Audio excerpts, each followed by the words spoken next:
सदा को भूख लगती है।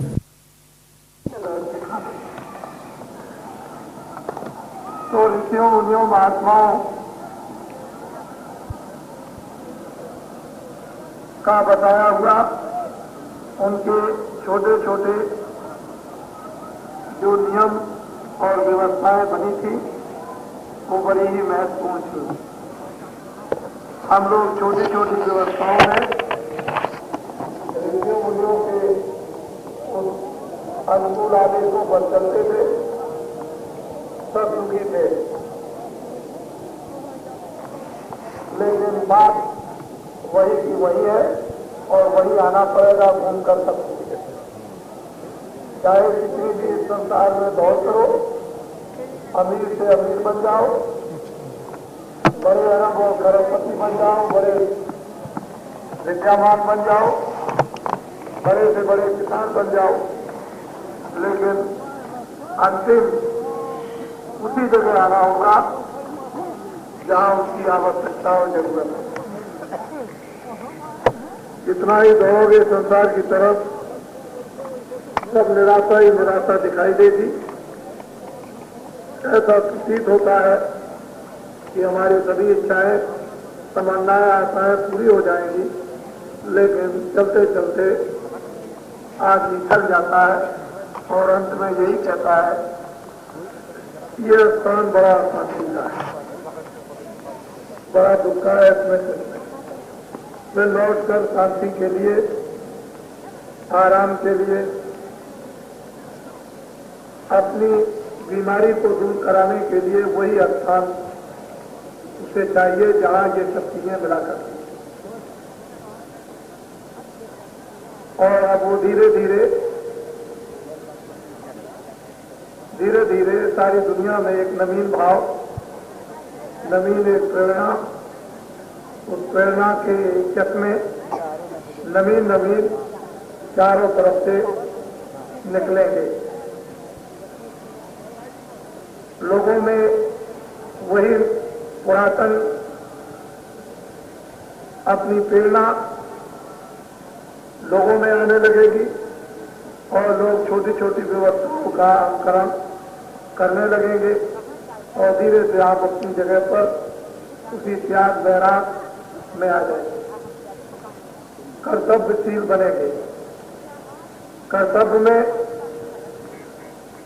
कर्म सेवा में बहुत बड़ा मानव सुख है। हम लोगों को उन कर्तव्य सेवाओं से दूर कर दिया, इसलिए ये हमारे समाज और मानव की भयंकर बिगड़ी दशा दिखाई देती है और लोगों के पास इसका कोई उपचार भी नहीं है कि हम इसको सुधार लेंगे। अंत में लोग यही कहते हैं कि महात्माओं का काम, ये हमारा काम है। उनके पास शक्ति नहीं, क्षमता नहीं है, समता नहीं और वो भाव और बोध नहीं, तो कैसे होगा? फिर वही महात्माओं की बात, फकीरों की लोग बात करने लगते हैं और फकीर महात्मा जो देते हैं वो बेकीमती, दुनिया में उसकी कोई कीमत नहीं। ऐसी वस्तु, ऐसा धन और खजाना देते हैं और वो रूहें, जीवात्माएं जब फकीर और महात्माओं के उस धन खजाने को आती हैं तो बात और धन हो जाता। अभी आपने देखा होगा, आज लोग कहते थे कि बड़ी गर्मी है। मैंने भी लोगों से सुना, लेकिन जरा सी देर नहीं, कुछ मौसम और तो भागना मुश्किल हो गया।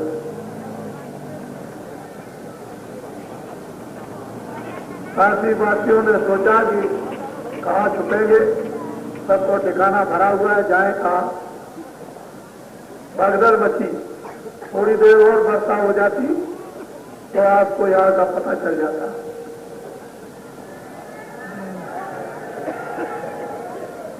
सब प्रकार का अनुभव करना चाहिए। जब तक आप अनुभव नहीं करोगे तब तक वो उस स्थान का आपको आनंद नहीं मिलेगा। अनुभव हो जाएगा तो मिट्टी में जो आनंद है वो मिलने लगेगा।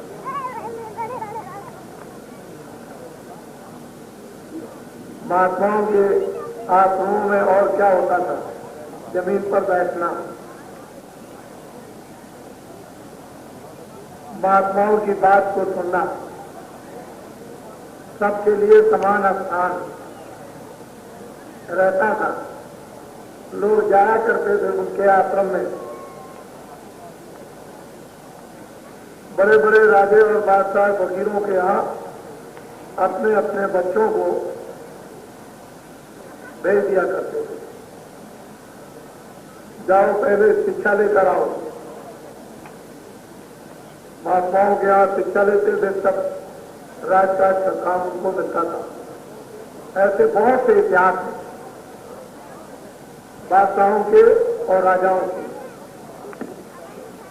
और जब तक कि महात्माओं की शिक्षा नहीं मिलती थी तब तक उनको राजगद्दी नहीं मिलती थी।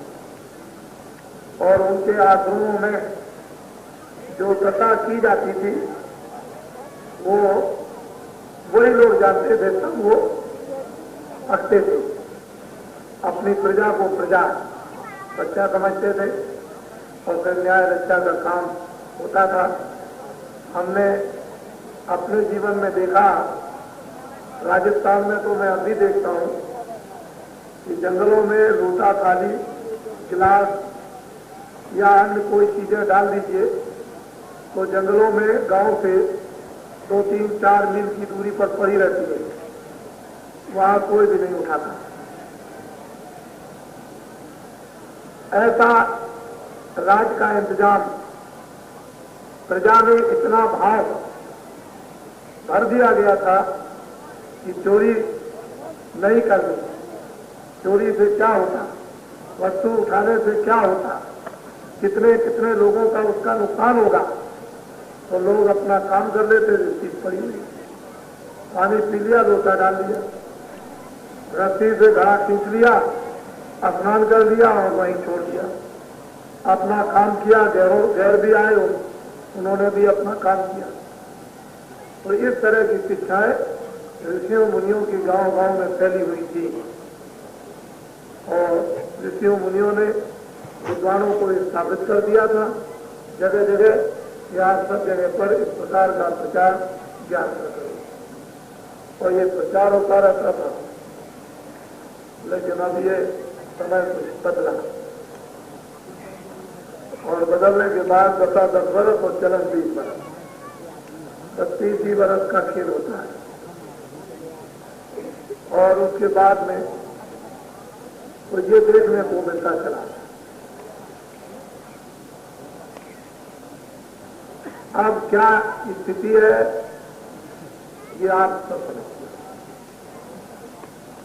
तो हम लोगों को छोटी बातों को महत्वपूर्ण हमेशा समझना चाहिए और उसमें रह लंबी चौड़ी बातें लोग नहीं सीख पाते थे।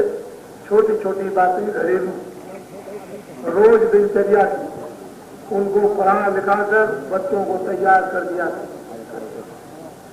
माताएं कितने कार्यों में रात को लेट करके उनको पूरा कर देती थी और ऐसी भावना भर देती थी बच्चों में कि बच्चे होनहार बहुत अच्छे निकलते थे। लेकिन अब वो बच्चों में माताएं ये भावना नहीं भरती। अब वो लैला मजनू की कहानियां पढ़ी जाती है, वही संस्कार बच्चों पर पड़ते, तो आखिर में बच्चे न घर के और न बाहर के। और फिर क्या होगा, न घर के काम के रहे, न बाहर के, न घर में मोहब्बत प्रेम मिला और न बाहर मिला, मारे मारे फिरते। तो जीवन अपना भी और बच्चों का भी गया।